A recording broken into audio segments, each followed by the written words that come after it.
Hello வணக்கம். இது உங்கள் சிவி ஜோன். ஸோ எல்லாருமே எப்படி இருக்கீங்க? இப்போ பார்த்தீங்கன்னா நம்மளுடைய கமருதன் நண்பர்கள் போத்தன் ராஜும் ஜானும் சேர்ந்து பண்ணுறாங்கன்னு வேற லெவலில் அந்த அட்டகாசங்கள் வேற லெவலில் இருக்குது.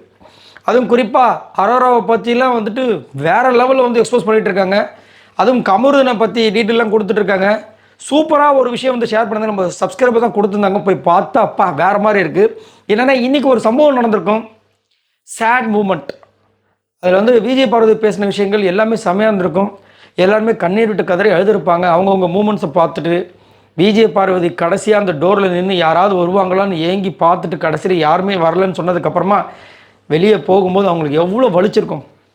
அதுலேயும் குறிப்பாக போகிறதுக்கு முன்னாடி அத்தனை பேர் அவ்வளோ பேச்சு. மனசே கஷ்டமாக இருக்குது.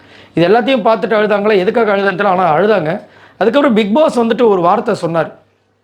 எல்லாரோட பேரையும் மென்ஷன் பண்ணிட்டு கடைசியாக பாரு கமருதின்னு சொன்னவொடனே கானா அவனுக்கு ஃபஸ்ட்டு எழுந்திரிச்சார். அப்புறமே எல்லாருமே எழுந்திரிச்சு கிளாப் பண்ணாங்க. அதை வந்துட்டு அழகாக வந்து அவங்களுடைய சோஷியல் மீடியாவில் ஷேர் பண்ணி ஜெயிச்சிட்டிங்க கம்ரு அண்ட் பாரு அப்படின்னு போட்டு ஹக் பண்ண மாதிரி அந்த இமோஜி போட்டு ஒரு விஷயத்தை வந்து ஷேர் பண்ணியிருக்காங்க. அதுலேயே வந்து டேக் பண்ணியிருக்காங்க கமருதீன், விஜய் பார்வதி, ஜான், போத்தன் ராஜ் எல்லாரையுமே டேக் பண்ணியிருக்காங்க. ரொம்ப அழகாக இருக்குது. சான்ஸ் இல்லை. இதுதான் உண்மையிலேயே ஒரு வெற்றி நான் பார்க்குறது. அதாவது பணம் எப்போ வேணாலும் சம்பாதிக்கலாம், மக்களை சம்பாதிக்கிறது தான் பெரிய விஷயம். அதை வந்துட்டு வெளியில் இருக்கிற மக்களை நிறைய பேர் வந்து சம்பாதிச்சிருக்காங்க. உள்ளே இருக்கிற கண்டஷன்ஸ் வந்து எந்திரிச்சு கிளாப் பண்ணுற விஷயம் வந்து சாதாரணமானது கிடையாது. அவங்களும் வெளியே போய் பார்க்குறாங்களே, எவ்வளோ விஷயங்கள் பார்த்துருப்பாங்க. பார்த்துட்டு தானே உள்ளே போனாங்க. உள்ளே போய் யாருமே எதுவுமே பேசவே இல்லை. ஆனால் கடைசியில் பார்வதி அண்ட் கமருதீன் பேரை சொன்ன அடுத்த நிமிஷம் எந்திரிச்சு கிளாப் பண்ணுறாங்கன்னா உள்ளுக்குள்ளே அவங்களுக்கெல்லாம் இருந்திருக்கு.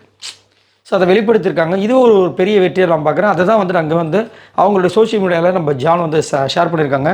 ஜெயிச்சிட்டிங்க கம்ரு அண்ட் பாரு அப்படின்ற மாதிரி ரொம்ப அழகாக இருந்துச்சு. யாரெல்லாம் அந்த நேம் சொல்ல நான்லாம் உண்மையிலே சொல்கிறேன், எமோஷனல் ஆகிட்டேன் நான்.